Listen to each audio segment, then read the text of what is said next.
پابندی کی اصل وجہ سامنے آ گئی۔ سنیے سمیع ابراہیم کی زبانی تحریک لبیک پاکستان کے سربراہ حافظ سعد حسین رضوی کا انٹرویو۔ اور تحریک لبیک پاکستان کی خبریں چلانے کی پاداش میں بول نیوز پر 30 دن کی پابندی لگا دی گئی۔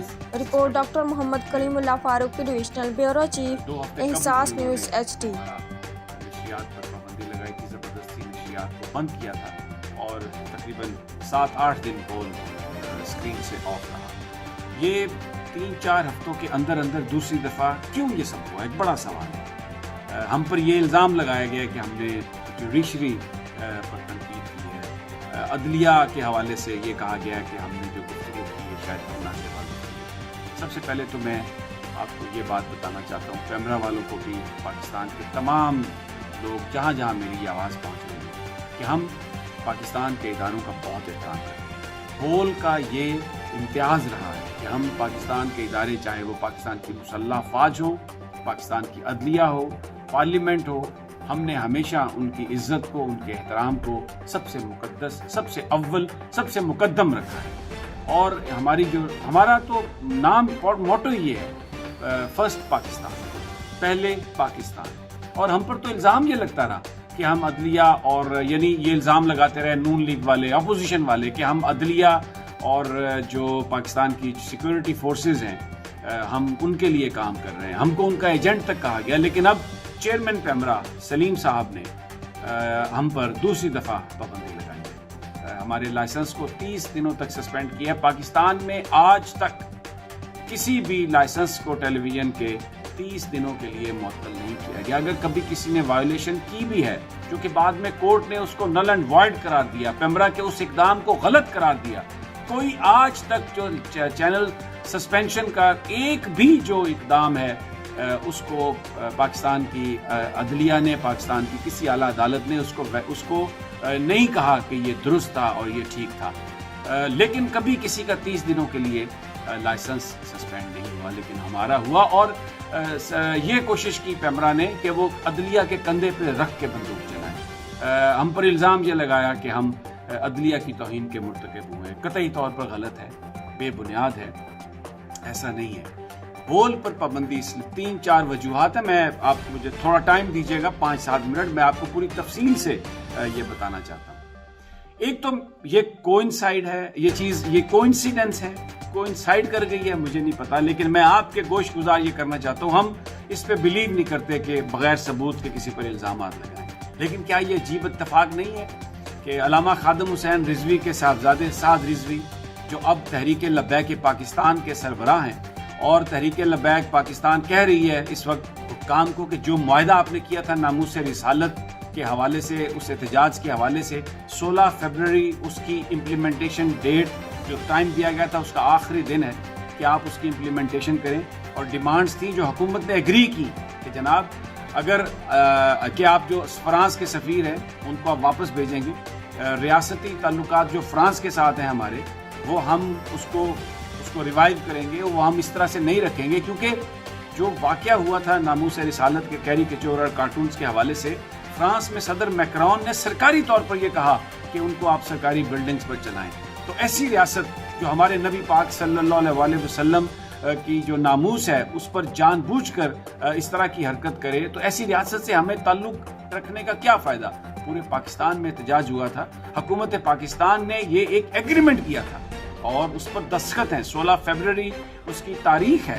تو سوشل میڈیا پر بھی بات ہو رہی تھی، ہم نے سعد رضوی صاحب سے ریکویسٹ کی، ہی واز ویری کائنڈ، انہوں نے ہمارے ساتھ ایک پورا گھنٹے کا پروگرام کیا، انٹرویو کیا، جس میں سارے سوالات ہم نے ان سے کیے، آئندہ کا لائحہ عمل کیا ہے، خادم حسین رضوی صاحب کے آخری جو لمحات تھے انہوں نے کیا ان سے گفتگو کی، اور وہ شخص، وہ فقیر آدمی کس طرح کے گھر میں رہتا تھا۔ ہم نے جا کے وہاں پر دیکھا، ایک 3 بیڈ روم کا فلیٹ تھا جس پر یہ الزام لگتا تھا کہ ایجنسیوں کا کرندہ ہے، جس پر یہ الزام لگتا تھا کہ نہ جانے کس لالچ میں اس نے کیا کچھ کر دیا۔ وہ سب ہم نے اس کو کیمرے میں محفوظ کیا، کیمرے کی آنکھ نے اس کو محفوظ کیا آپ لوگوں کو بتانے کے لیے۔ بول کبھی بھی جو ہمارے عوام کے معاملات ہیں، جو ہمارے ملک کے معاملات ہیں، ان میں ہمیشہ ہم نے عوام اور اداروں کا ساتھ دیا۔